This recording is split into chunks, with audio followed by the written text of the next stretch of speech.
Any doctor or midwife who starts to talk about your placenta failing in late pregnancy is a red flag for us. The placenta can have problems in late pregnancy, in a pregnancy that is compromised by some sort of medical condition. But to just say that every day that you go further in your pregnancy, your placenta is getting weaker and is going to just sort of age out or time out or fail you is completely inaccurate and a major red flag that just indicates that your doctor or midwife is going to be talking about induction as soon as they can and pushing for that every day. On that note, someone who's talking about the size of your baby, unless we're talking about something that is actually a medical indication like gestational diabetes or a baby who's IUGR or something like that, if you're talking about the size of the baby, or the shape of your hips or any of those kinds of things, putting those things in your head, that is a massive red flag that someone is going to start pushing for not supporting your body and doing what it is designed to do. And the interesting thing is that same provider will say that your placenta is aging out and is going to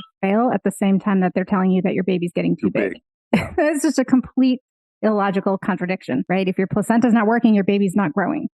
Yeah, and they'll also talk about the grade of the placenta, and they'll talk about your placenta's, getting calcified, looking old, an old placenta. And, just technically speaking, a grade 3 placenta, which is the one that's whether it's fairly calcified, you can be seeing that from 34 and a half, 35 weeks on, and it's within the normal range to do that. Having an ultrasound in the third trimester for no reason is a red flag itself. Absolutely, 100%. And it's linked to worse outcomes. That's right. They did a meta-analysis on that. It points to suspected big baby, and it points to low fluid. And it's linked to far worse outcomes for mother and baby. There was a paper that came out that said, if you have an ultrasound in the last month of the pregnancy, you have a 22% higher rate of cesarean section. I believe that. What is the point of the ultrasound other to look for something that they are going to give you a hard time about to try to get you to have an induction? I mean, really, what are you looking for?